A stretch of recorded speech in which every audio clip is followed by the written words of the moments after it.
Thank you so much for joining me again as we take a look at Native American, Native Alaskan, and Native Hawaiian populations. This is from the Bureau of Labor Statistics, and it looks at labor force participation rates by race, Hispanic, and Latino ethnicities. It's from 2014, so it's a little bit dated, but still gives you a sense of participation rates of American Indian and Native Alaskans.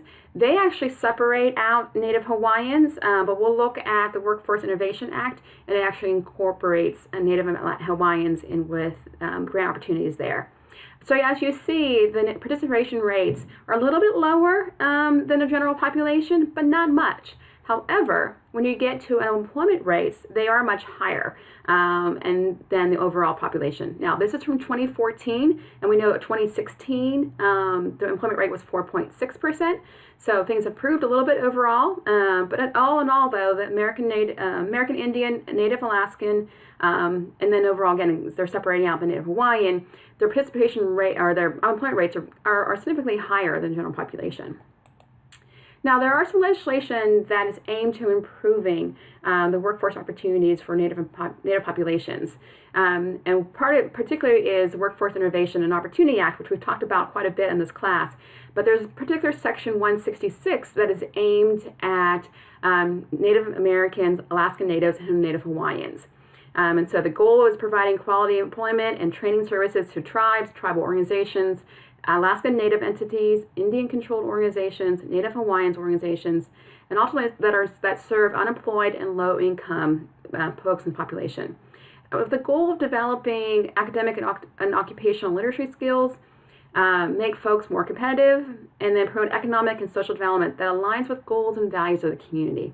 And that's an important aspect of this, is that the cultural values found within these communities can be very diverse than what we found in the general population. So these and this grant is very sensitive to that and provides opportunities to provide programs that are culturally sensitive.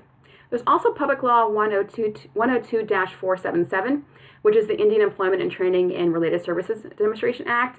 I don't know if the act started in 1992, but it started in 1992 and it was updated and amended in 2000 as well. Let's take a look at this video. I'm actually going to jump over to the YouTube link because it's a bigger screen that we can take a look at. But it shows some opportunities going on.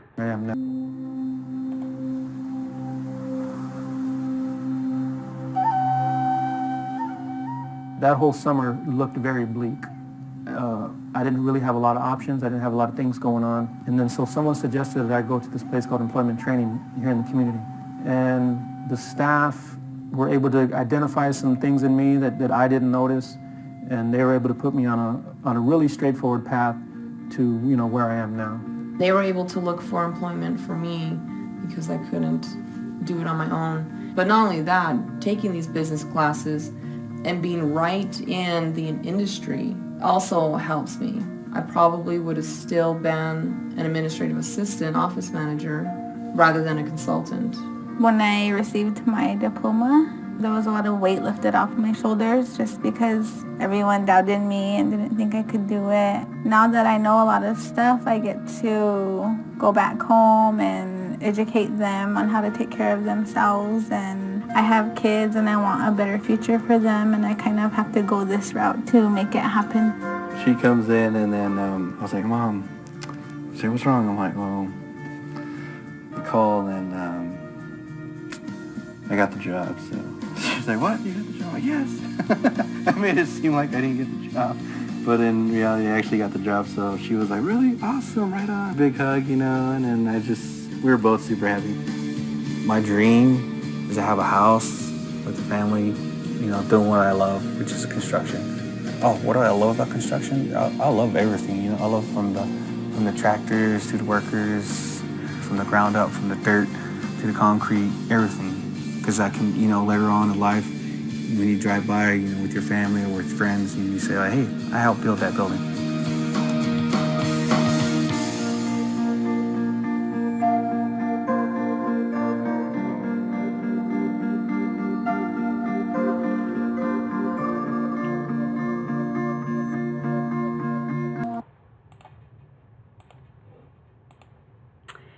Also look at a variety of resources. United States government actually has the Office of the Interior and the Bureau of Indian Affairs, and they have their own division of workforce development that provides programs and trainings and opportunities. There's also Indian and Native American Workforce Development Professional Training and Resources webpage, and that has a variety of information, trainings. In fact, there was a conference in 2017, there's an annual conference, and the most recent one was in May of 2017, and this actually link says 2012, but it is current link. Again, there's a variety of resources. There's actually 32 tribal colleges and universities as well that are aimed to meet the needs of the population within the Native American population. And so there's particular issues and programs for Native Americans. So I encourage you to check out these resources. I will again post this video as well as the PowerPoint separately so you can link the videos. Thanks.